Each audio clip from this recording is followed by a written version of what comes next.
After the French Revolution, Napoleon Bonaparte seized control of France, and from 1799 to 1815, a series of wars erupted as Napoleon extended his empire to include most of Europe.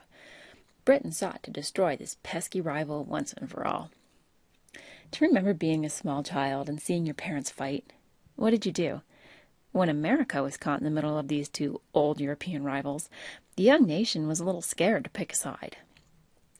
Soon, the Napoleonic Wars jumped from land to sea, keeping the nations busy in a war on commerce.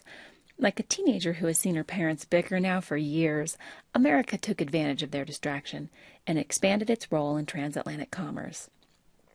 In 15 years, between 1792 and 1807, American exports increased by 585%. Jefferson also took advantage of Napoleon's financial problems to purchase the Louisiana Territory. But it wasn't long before American merchant ships were being harassed by pirates from the North African Barbary coast. For centuries, Barbary pirates had terrorized the Mediterranean Sea, seizing goods and ships, kidnapping sailors to be sold into slavery if a ransom wasn't paid. But before the Revolution, American ships had been protected by the British Navy, and for a short time afterward by the French. Now they were on their own. George Washington initiated negotiations with the pirates, and in 1797, President Adams agreed to pay an annual tribute to secure safe passage for American ships. When Jefferson took office in 1801, the Pasha, sort of like a British lord, of Tripoli, demanded $225,000.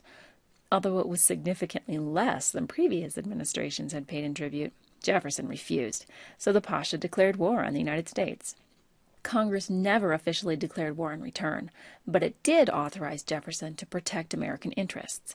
Jefferson sent Navy ships and Marines to the shores of Tripoli in the First Barbary War. They defeated Tripoli at sea, defending the merchant vessels and securing a more advantageous treaty in 1805. If you're thinking it's a good thing America finally stood up to the bullies, you would have had plenty of company in 1805, but it wasn't without controversy, and it set a far-reaching precedent. Try to see things in a modern context. How do people today respond when their leaders take military action? Heads of state all over the world have faced very similar dilemmas. Is it constitutional for the president to use the military if Congress hasn't declared war, even if Congress has given him or her the power to do so? Is it right to use the military to defend a nation's financial interests? Should the nation use federal resources to bail out civilians who have knowingly put themselves in harm's way for the sake of financial gain? Jefferson and Congress, and most of the population, decided that defending America's right to international commerce was a federal concern because there was more at stake than just the fortunes of the ship's owners and the lives of the crew. They argued that if they didn't stand up to the bully when they had the chance, things would only get worse. The First Barbary War set the precedent that military force could be used, even without a formal declaration of war. Once again, Jefferson had expanded the scope of the presidency.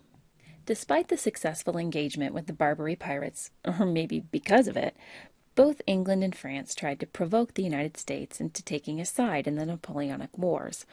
They began harassing American ships, stealing cargo, and the British often took the further step of pressing American sailors into service in the Royal Navy. Jefferson was still determined to stay neutral, but in 1807, the Chesapeake Leopard affair nearly drove America to war. The British Navy had been blockading some French ships in the Chesapeake Bay. According to the British, some of their own crew had deserted and taken sanctuary on American ships.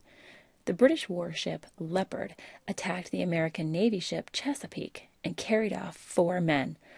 All of them had, in fact, served on British ships, but only one of them was an Englishman. The other 3 were Americans who had been pressed into service.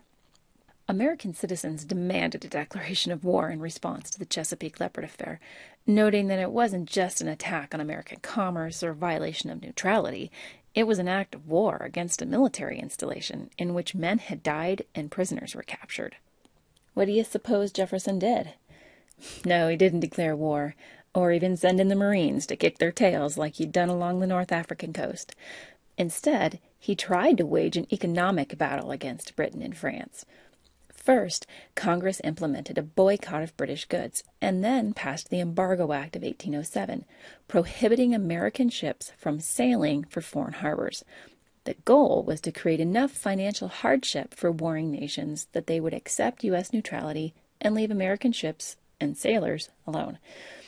The move was a military, diplomatic, and economic failure, although the 3 Americans were returned. The Englishman was hanged.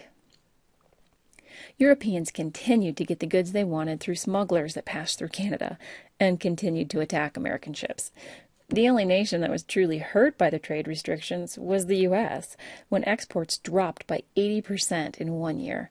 An economic depression hit until the embargo was eased in 1809. Throughout both of President Jefferson's terms, foreign policy revolved around the Napoleonic Wars, in which Napoleon conquered most of Europe. Jefferson's intent was to stay neutral with regards to Britain and France. But when the European war shifted to the seas, Jefferson bought the Louisiana Territory from Napoleon, and American merchant ships significantly increased their shipping volume. Pirates on the Barbary Coast took notice and demanded increased tribute payments in exchange for safe passage through the Mediterranean. Jefferson refused. In the First Barbary War, Navy ships and Marines defended the merchants, a move that was successful but controversial since it expanded presidential power. Jefferson tried to ignore British and French attacks on American ships, but was forced to act after the Chesapeake Leopard affair. Many Americans demanded war, but President Jefferson tried economic sanctions, including the Embargo Act of 1807 instead. The result was a depression in the U.S. with no effect on Britain and France.